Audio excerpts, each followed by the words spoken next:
Hello everyone.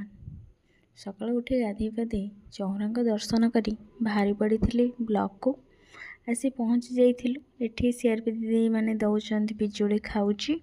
आज 6 गोटी कैडरंकर मन कथा शुणिबे।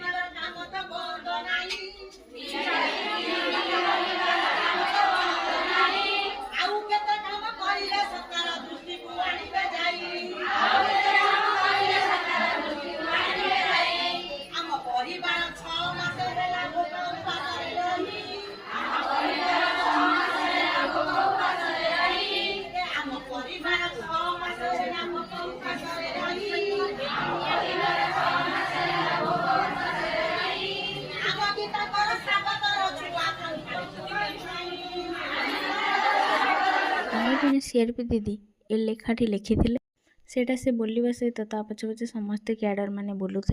तापर बसी पड़िथिलु खाइबा पई। समस्ते घर टिफिन नेके आसचु ना। खाई सारिबा परे आकु मध्य खाइथिली। तापर जाई सभारे बसिथिली। सेठी हमकु दिया जाइतला ठंडा। तापर घर को फेरिथिली रहिली।